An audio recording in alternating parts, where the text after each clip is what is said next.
नमस्कार, आप देख रहे हैं 4 PM और मैं हूं आपके साथ सिमरन। दोस्तों, बिहार की सियासत के महागुरु यानी कि नीतीश कुमार अब डेरा डाल चुके हैं दिल्ली में। अभी तक जो पीएम साहब और उनके चाणक्य ये समझ रहे हैं कि उन्होंने नीतीश कुमार को बिहार से हटा के बड़ा गेम कर दिया है, तो ये उनकी बड़ी भूल साबित हो सकती है। खेल सिर्फ पटना में नहीं बल्कि दिल्ली में भी हो सकता है, क्योंकि काफी दिनों में नीतीश कुमार की नजर पीएम की कुर्सी पे है। ऐसे में ना सिर्फ पीएम साहब को बल्कि चाणक्य जी को भी जोर का झटका लग सकता है। एक बड़ी खबर सामने आई है कि इस बार पटना के बजाय दिल्ली में जेडीयू की हाई लेवल मीटिंग होने जा रही है, वो भी नीतीश कुमार के इस्तीफे से पहले। ऐसे में ये सुगबुगाहट तेज है कि कहीं नीतीश कुमार ने सीएम की कुर्सी छोड़ के पीएम की कुर्सी के लिए तो बड़ा गेम नहीं खेला।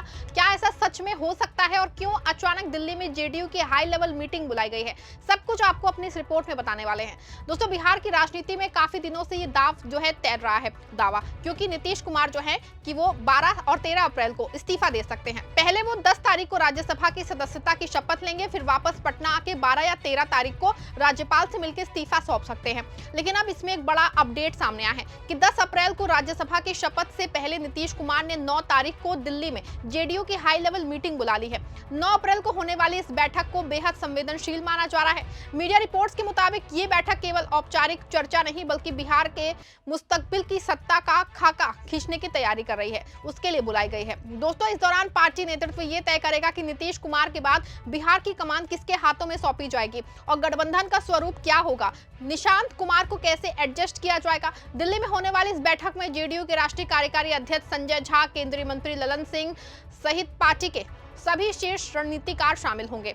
मुख्यमंत्री नीतीश कुमार खुद इस मंथन की शरारत करेंगे, जहां पार्टी के भविष्य और संगठनात्मक मजबूती पे गंभीर विचार विमर्श किया जाएगा। राजनीतिक विश्लेषकों का मानना है कि नीतीश कुमार कोई भी बड़ा कदम उठाने से पहले उत्तराधिकार की योजना स्पष्ट करना चाहते हैं।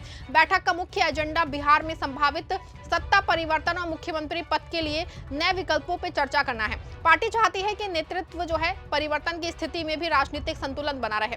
कहा जा रहा है कि नीतीश कुमार के मुख्यमंत्री पद से संभावित इस्तीफे और राज्यसभा जाने की चर्चाओं के बीच अगले मुख्यमंत्री के नाम पे अंतिम मुहर लगनी है। बिहार में भाजपा और जेडीयू के गठबंधन वाली नई सरकार के गठन और कैबिनेट की रूपरेखा पे इस बैठक में विस्तार से चर्चा होगी। नीतीश कुमार के राष्ट्रीय राजनीति में जाने के बाद जो है जेडीयू के अस्तित्व और संगठन को मजबूत बनाए रखने के लिए वरिष्ठ नेताओं के साथ मंथन होगा। दोस्तों, आज सत्ता की आंखों में आंखें डाल के पत्रकारिता करना मुश्किल हो गया है। हमारे 4 PM नेशनल यूट्यूब और फेसबुक चैनल को, जिसे आपका प्यार और विश्वास हमेशा से मिलता रहा है, उसे बंद करके सरकार ने ये साबित कर दिया है कि वो आपके सवालों से कितना डरती है। मुश्किल दौर है, लेकिन हम ना रुके थे और ना ही रुकेंगे। हम सच के लिए हमेशा लड़ते रहेंगे। ऐसे में 4 PM यूपी को ज्यादा से ज्यादा ज्वाइन करें और स्वतंत्र पत्रकारिता को जिंदा रखने के लिए जितना हो सके उतना हमारा आर्थिक सहयोग करें। आपके सहयोग से ये जंग हम जीत के रहेंगे। कुछ दावे ऐसे भी हैं कि सीएम ट्रांसफर के बाद बेहतर कोऑर्डिनेशन सुनिश्चित करना और किसी भी किस्म की राजनीतिक अस्थिरता को रोकना मुख्य एजेंडा है। नीतीश कुमार की राज्यसभा शपथ ने बिहार में नेतृत्व परिवर्तन की चर्चा को हवा दी है। दिल्ली में होने वाली ये बैठक नीतीश कुमार के इस्तीफे से ठीक पहले आयोजित की जा रही है। ऐसे में जेडीयू नेतृत्व ये सुनिश्चित करना चाहता है कि सहयोगी दलों के साथ तालमेल और संगठन की पकड़ किसी भी परिस्थिति में कमजोर ना हो। लेकिन इन सबके बीच बिहार में सीएम फेस को लेकर हलचल मची है। जेडीयू विधायक ये पहले से ही साफ कर चुके हैं कि वो किसी भी कीमत पे सीएम का पद दूसरे दल को नहीं देना चाहते हैं। ऐसे में जेडीयू प्रवक्ता के आवास पर लगे नए पोस्टर ने पूरा हंगामा खड़ा कर दिया है। पोस्टर में नीतीश कुमार और उनके बेटे निशांत कुमार की तस्वीर के साथ लिखी लाइन है, विरासत मजबूत, भविष्य दमदार, निशांत तैयार। अब चर्चा का बड़ा विषय बन चुका है दोस्तों। जेडीयू प्रवक्ता नीरज कुमार के सरकारी आवास पर लगे इस पोस्टर को जो है इसके कई मायने जो है माने जा रहे हैं। पोस्टर में नीतीश कुमार की राजनीतिक विरासत और निशांत को उससे जोड़ते हुए एक स्पष्ट संदेश देने की कोशिश की गई है। खास बात है कि ये पोस्टर जो है ऐसे समय में सामने आया है जब बिहार में नेतृत्व परिवर्तन की अटकलें तेज हो गई है। पोस्टर में तीर जेडीयू का चुनाव चिन्ह का भी जिक्र है, जिससे ये संकेत मिलता है कि पार्टी के भीतर निशांत कुमार को भविष्य के नेतृत्व के रूप में प्रोजेक्ट किया जा रहा है।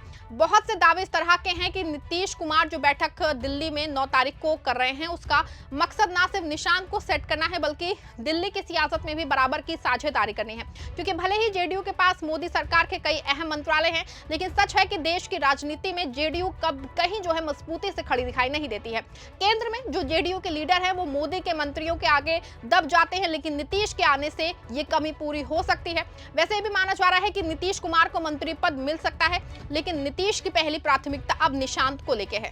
दूसरी तरफ दोस्तों, कई राजनीतिक विश्लेषकों का मानना है कि नीतीश कुमार जब बिहार की सरहदों से बाहर निकलना चाहते हैं, राज्यसभा जाना इस बात का इशारा है कि वो केंद्र की राजनीति में एक बड़ी भूमिका तलाश रहे हैं। चर्चा तो यहाँ तक है कि वो खुद को पीएम पद के विकल्प या फिर किसी बड़े राष्ट्रीय ओहदे के तौर पे प्रोजेक्ट कर रहे हैं। दोस्तों आपको बता दूं कि ये कोई पहली बार नहीं है, पिछली जो है चुनाव से पहले भी नीतीश ने जो है ये दावा वो भी चला था, लेकिन तब उनका ये दाव फेल हो गया था और फिर से उन्हें वापस एनडीए में जाना पड़ा था।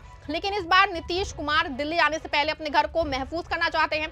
जेडीयू चाहती है कि नेतृत्व परिवर्तन के बाद भी पार्टी के भीतर कोई बगावत ना हो, और जिस तरह नीतीश कुमार ने पार्टी को एकजुट रखा है, निशांत भी उसे वैसे ही एकजुट रखेंगे। इसीलिए निशांत कुमार को निरंतरा जो है कॉन्टिन्यूसली के तौर पे पेश किया जा रहा है। जेडीयू से वंशवाद नहीं बल्कि विरासत की मजबूती कह रही है। ऐसे में बिहार की राजनीति वक्त जो है कांच की तरह नाजुक है। एक तरफ बीजेपी है जो बिहार में अपना मुख्यमंत्री चाहती है, दूसरी तरफ जेडीयू है जो अपनी शर्तों पे समझौता करना चाहती है। 9 अप्रैल की बैठक में गठबंधन के स्वरूप और नई कैबिनेट की रूपरेखा पे भी मोहर लगनी है। क्या बीजेपी निशांत कुमार के उभार को खामोशी स्वीकार कर लेगी? क्या चिराग पासवान और सम्राट चौधरी जैसे नेता इस नए समीकरण में फिट बैठेंगे? ये जेडीयू के लिए करो या मरो की स्थिति है। अगर नीतीश कुमार का उत्तराधिकारी तय करने में चूक हुई तो जेडीयू का वजूद खतरे में पड़ सकता है। दोस्तों बिहार एक ऐसा मोड़ पे खड़ा है जहां से नीतीश युग की विदाई और निशांत युग की आहट सुनाई दे रही है। नीतीश कुमार का राज्यसभा जाना सिर्फ एक पद का बदलाव नहीं है, बल्कि बिहार की सत्ता का पूरा गियर बदलने जैसा है। 9 अप्रैल का फैसला तय करेगा बिहार की बागडोर किसके हाथ में जाएगी और क्या नीतीश कुमार दिल्ली फतह करने में कामयाब होंगे? क्या निशांत कुमार वाकई दमदार भविष्य साबित होंगे या फिर ये दाव उल्टा पड़ जाएगा? आप जो भी सोचते हैं अपनी राय कमेंट कीजिए और ये भी बताइए कि आपको क्या लगता है कि बिहार में क्या निशांत कुमार का दौर शुरू होने जा रहा है? कमेंट में जरूर बताइएगा। वीडियो को लाइक और शेयर करिएगा।